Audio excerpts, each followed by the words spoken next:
L'armoirie, donc, l'effigie capsantéenne que vous avez avec vous s'explique de la façon suivante. Vous voyez deux traits, un bleu et un vert.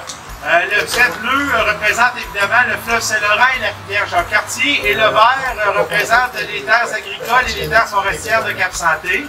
Elles sont représentées sous deux traits de pinceau. La Cap-Santé est extrêmement dédiée aux arts et à la culture, et puis de refléter donc l'effigie par le biais de deux traits de pinceau est un rappel de cet amour-là pour les arts.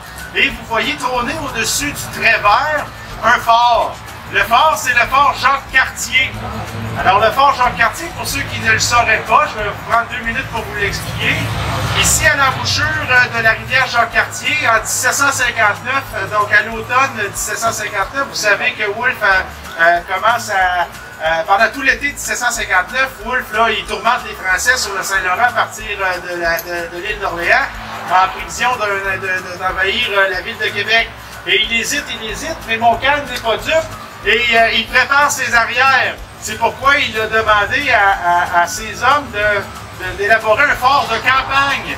Donc, c'est pas un fort en maçonnerie, c'est un fort fait en levée de terre qu'on appelle, donc creusé à la pelle, et puis utiliser des arbres qui sont autour pour créer des butons selon la même architecture qu'un fort conventionnel qui serait en maçonnerie, mais en levée de terre et en bois.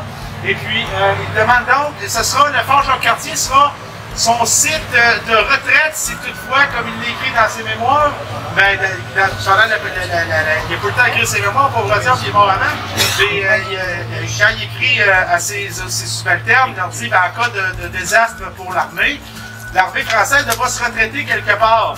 Et le haut commandement, le ministre français de la guerre, lui, qui est plus préoccupé par ce qui se passe en Europe que ce qui se passe en Amérique du Nord, demande à Montcalm de s'assurer que les Français ne perdent le moins de territoire possible dans le cas de la perte de la ville de Québec.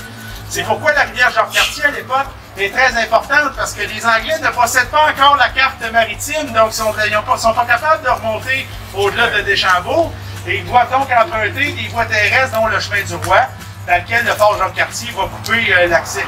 Donc en 1759, tout l'été, on va élaborer le fort, et puis malheureusement, malheur est arrivé, et sur les plans, les Français ont perdu, et l'armée française s'est réfugiée donc à Cap-Santé, au fort Jacques-Cartier, durant l'hiver 1759 jusqu'au printemps. Au printemps, on se rappellera donc la bataille de Sainte-Foy.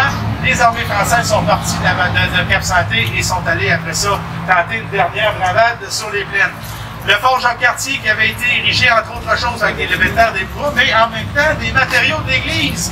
Pas celle-ci, mais l'autre qui était un peu plus par le bas avant. Et les fidèles étaient très déçus parce que l'armée française avait réquisitionné leurs matériaux. Alors quand les Anglais ont finalement repris le fort et ont dit que finalement on n'aura pas besoin parce que c'est un ouvrage beaucoup trop important pour que nos troupes puissent l'utiliser convenablement, les Ouailles, eux autres, ont dit c'est correct, on va aller chercher notre troupe de clous. Fait qu'ils sont retournés chercher leur stock. C'est pour ça qu'il reste presque plus de vestiges du fort Jacques-Cartier, mais qu'encore aujourd'hui, ils traînent sous nos armoiries. Donc, c'était la petite histoire de notre effigie.